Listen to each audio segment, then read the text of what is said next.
Hello बच्चों, तो आओ प्रश्न को देखते हैं। दो पासे को एक साथ फेंके जाते हैं, संभव परिणामों को लिखिए।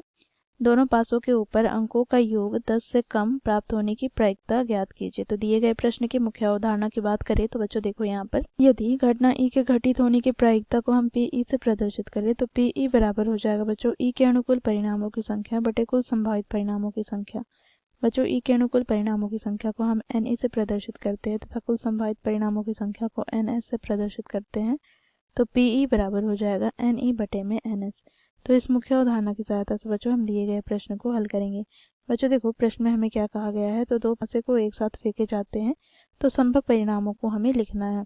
तो यहाँ से बच्चों देखो, यदि एक पासे को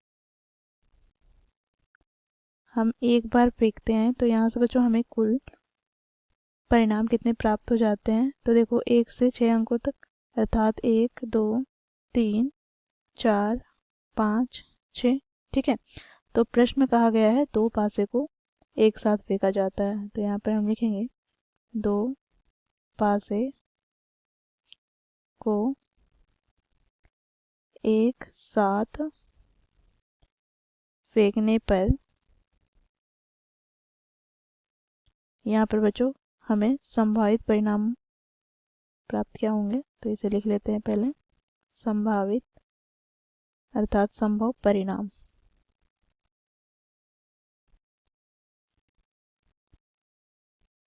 तो बच्चों देखो, यदि पहले पासे के ऊपर अंक 1 आए और दूसरे पासे के ऊपर भी एक अंक आए तो यहाँ से बच्चों हमें दिख प्राप्त हो गया है 1,1। इसी प्रकार 1,2 अर्थात पहले पासे पर 1 आएगा और दूसरे पासे पर 2। इसी प्रकार 1,3 1,4 1,5 1,6। ठीक है, यहाँ पर देखो पहले पासे पर 2 आ जाए और दूसरे पासे पर 1, तो 2,1 2,2 2,3 2,4 2,5 2,6। यहाँ पर इसी प्रकार 3,1 अर्थात पहले पासे पर अंक 3 आए और दूसरे पासे पर 1। ठीक है, तो 3,2 3,3 3,4 3,5 3,6।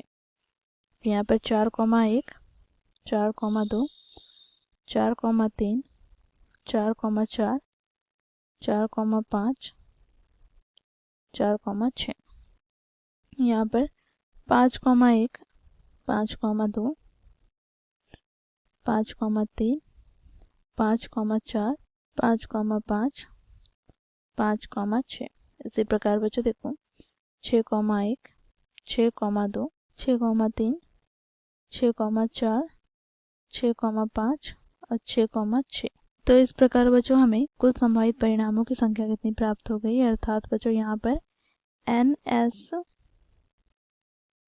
प्राप्त हो गया कितना, तो 36। ठीक है, अब बच्चों देखो प्रश्न में क्या कहा गया है, तो दोनों पासों के ऊपर अंकों का योग 10 से कम प्राप्त होने की प्रायिकता ज्ञात करनी है। तो यहाँ पर हम मान लेते हैं, माना घटना ई अंकों का योग 10 से कम आना है। तो इस स्थिति में बच्चों हमें ई के अनुकूल परिणामों की संख्या अर्थात एन ई क्या प्राप्त होगा। तो बच्चों यहाँ पर हम देखेंगे दोनों अंकों का योग 10 से कम आना है।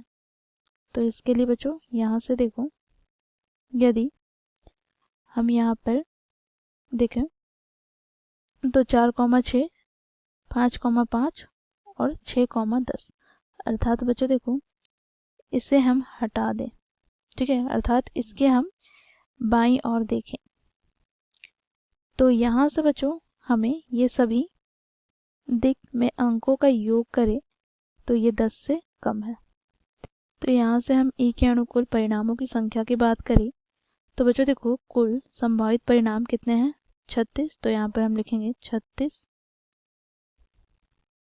ठीक है, अब माइनस क्या हो जाएगा, तो देखो वैसे दिक में उपस्थित अंकों का योग जो 10 से अधिक या 10 के बराबर है तो कितने हो जाएंगे? 1 2 3 4 5 6। तो इसे हम घटा देते हैं। तो यहाँ से हमें कितना प्राप्त हो गया? तो 36 में से 6 घटाएंगे तो 30। तो एन का मान हमें प्राप्त हो गया 30। अब बच्चों देखो यहाँ पर हम अंकों का योग 10 से कम आने की प्रायिकता ज्ञात करें, अर्थात पीई ज्ञात करें। तो पीई बराबर हमें क्या प्राप्त हो जाएगा?